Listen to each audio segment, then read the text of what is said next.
When you talk about the pivot, getting ready for the pivot, Dr. Felice, what does that really mean? Because what happens is we have a short-term memory.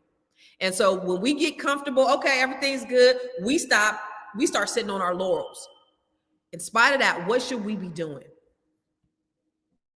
Well, I think one of the things that we should be doing is welcoming a little bit of discomfort into our lives and keep it there. Like, you never get too comfortable, right? Comfort, I think comfort is a beast to people. I think it causes people to regress instead of progress. And so you got to keep a little bit of discomfort. I also think that we need to change the mindset from drinking the Kool-Aid of a me individualistic kind of mindset into a we community mindset.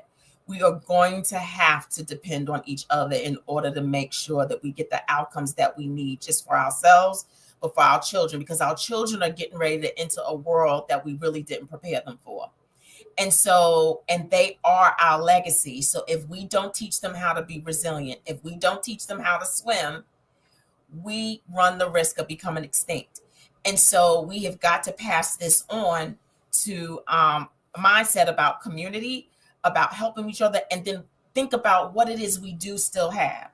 What do I have, and what do I have to offer, and how do I give that and make that work, not just for me, but for the collective, in ways that is manageable and reasonable, right? Because sometimes we can go too far out. Well, I can't help everybody, but who can I help in my immediate circle? Who do I see that there's a need? How do we pull our resources intellectually, financially, gifts, talents, and abilities to make sure that we're all good? How do we do that? And so I think that everybody's going to have to play the role.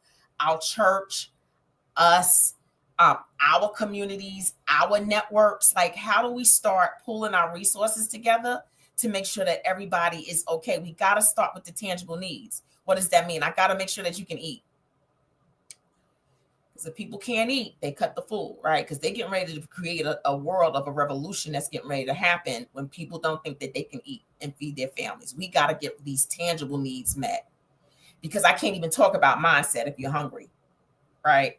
And so how do we start pulling our resources to make sure that people's tangible needs are met and really get into, right, unity? Yes, we have got to start unifying again and really looking out for one another on the tangible levels first.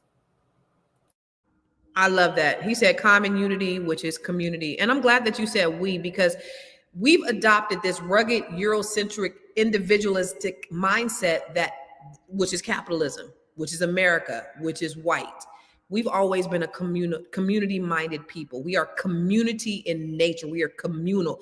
The African that is in our blood is communal. And so we have to go back to that. And we have to know that whatever's going on in this administration, in this world, in this country, that we got to look at we and stop looking at me, just like you said. And oh, by the way, Anonymous, let me just tell you, I am not at home. Okay. Yes, there's a lot going on. It's an echo over here. I am at an open house with my daughter. She's at this commercial listing, and I totally forgot about this podcast today. I told her I was gonna come help her with her commercial listing. So y'all just gonna have to thug it out through this goddamn smoke detector that just drive me nuts too, and this echo because there is no furniture in this office space. Okay.